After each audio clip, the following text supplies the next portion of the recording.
We don't want to just look like anime characters, we want to be strong like anime characters. Punching bad guys, destroying buildings, and carrying mom's groceries in a single trip. But what if I told you that you can develop incredible strength with just your body weight alone? Oh, but I can't get stronger if I don't use weights. Wrong. Yes, you can. Believe in yourself. You are Jack! In fact, there are 3 methods of calisthenics strength training that I use to this day, which have helped me to achieve strength skills like the one-arm pull-up, the front lever, and of course, the planche. I'll show you exactly what these 3 methods are, how you can use these methods to train for crazy strength feats, also how you can use them to train for cool calisthenics strength skills. So that's a lot of S's. Now, full disclosure, these methods aren't going to turn you into an insane powerlifter who can deadlift metric tons. The type of strength that we're trying to train for is a lot different from what the average gym bro is going to train for. It kind of works like this. Toto from JJK is a grade 1 sorcerer, and it's safe to say that he can take down a few special grades. Given that he is a grade 1 sorcerer, it makes a lot of sense. And compared to grade 2 sorcerers like Megumi, he definitely has greater absolute strength,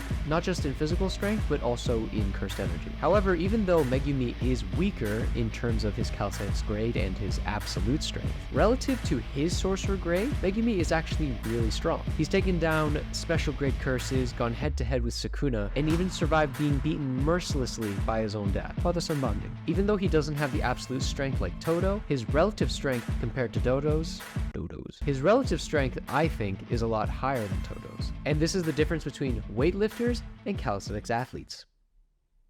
Weightlifters tend to build more absolute strength, which is how much you can actually lift, while calisthenics athletes build more relative strength, which is strength relative to their own body weight. And while lifting heavy is cool, mastering your own body weight is a lot cooler, and in my humble opinion, superior. Plus, it's far more athletic. Look, squatting 1,000 pounds is impressive, but can you jump really high? If you happen to fall into a manhole, are you able to catch yourself and do a lovely dip to get out? If you're dangling off of the edge of a tree branch over a cliff, over shark-infested rivers with a couple of tigers down there and a couple of rabid monkeys as well, will you be able to muscle up your way over the branch, on back onto the cliff, back to your camp, and survive to safety? A very realistic scenario. Now, of course, it is just a matter of preference. You should train however you want to train. But if you're at this point of the video and you are not actively leaving a hate comment about how much I'm disrespecting weight training, you're probably like the many others who follow my channel chasing that good relative strength. You want to be able to do things that bodybuilders and powerlifters dream they could do? Well, then let's not waste any more time and jump into the first training method. The first training method is guaranteed to increase your strength in all aspects of calisthenics, whether that's legs, push, or pull. It works so well that it's not even going to ask for your permission to make you stronger. It just will make you stronger. And that's unilateral training. What is unilateral training? Essentially, it's doing exercises that work one side over the other. Examples like one-arm pull-ups, one-arm push-ups, and pistol squats. Now, maybe some of you aren't capable of doing these exercises just yet, but you're still in luck because there's ways to modify exercises so that you can bias one side over the other and develop that unilateral strength. Take the humble chin-up, for example. Once you get to 10, 12, 15 reps of chin-ups, it starts to get too easy and you stop developing strength in that movement. Here is a very simple but effective modification. With the side you want to work, just take the normal chin-up grip. Then with the other hand, take a pronated grip, but only grab the bar with 3 fingers. This is going to automatically shift the weight to the working arm because your supporting arm is going to automatically pull with less force because your grip is a lot weaker. And as you continue to get stronger, you can progress to 2 fingers, then to 1 finger. And if you really want to, you can use your pinky.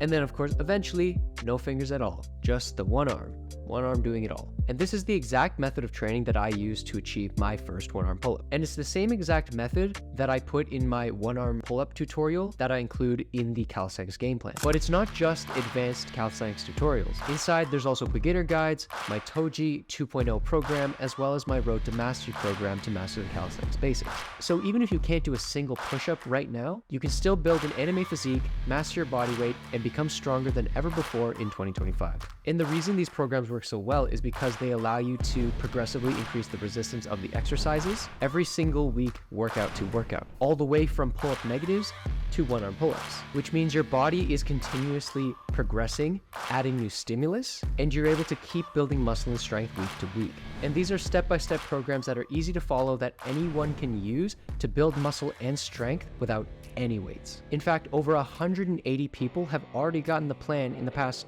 2 weeks alone, and they're going to be putting on some serious strength and muscle over the next few weeks. So if you're interested in knowing what it's all about, just click the link in the description down below. And you might want to do so now before you forget, because I'm going to be taking the page down soon, and that deadline is pretty close. In fact, it might already be gone by the time you're watching this. You'll never know unless you find out. Ooh. Now, one of the best ways to develop superhuman strength in calisthenics is all about your ass.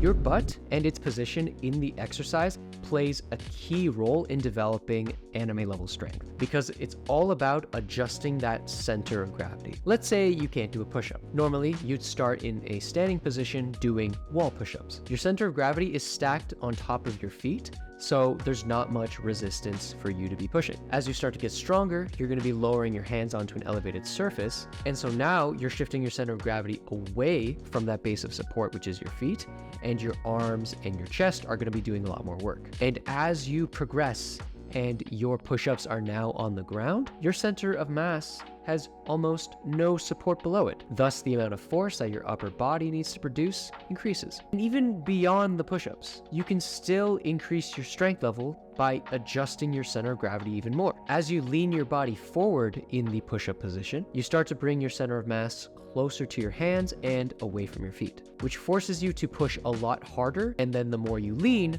the more force you need to create. And the more force you need to create, the stronger you're going to get. Until eventually you start leaning forward so much that you start levitating and flying away with your superior pushing strength. But this isn't the only way of using your center of mass as a way to, my voice crack. But this isn't the only way of using your center of mass as a way of increasing your strength. But with this third method, you can actually change where your center of mass is on your body. How cool is that? And this technique is used on nearly every advanced calisthenics exercise, so it's very important to learn. And it's all about adjusting your leverage. If you were to take something like a broomstick and hold it in the center, it's a lot easier to manipulate, doesn't take that much force because you're holding it by the center of mass. Well, if you were to hold it by the end of the broomstick, then it becomes a lot harder to handle and it requires your arm and forearm to use a lot more force to move it around. And that's exactly what adjusting your leverage is like. But instead of moving your hands away from the center of mass, your center of mass is moving away from your hands. I nailed that. That's our perfect example. What the heck? The perfect example exercise for this is the front lever. When starting out the front lever, the first thing you're going to be learning is the tucked front lever. When your legs are tucked into your body, you're changing your center of mass to be closer to your base of support, which is going to be your hands on the bar. And as you start to move your feet away from the body, your center of mass moves along with it and starts to move away from your hands, which requires you to use more force and pull a lot harder until eventually your body is completely straight, you're doing a full front lever, and now you're the coolest kid in school, which is what I told myself. Now, as I said, nearly every calisthenics skill uses this training method, so here are some progressions that you should keep in mind at all times when you want to train for these skills. The tuck, the advanced tuck, the half straddle, the single leg, the full straddle, and the full. The full. Just the full.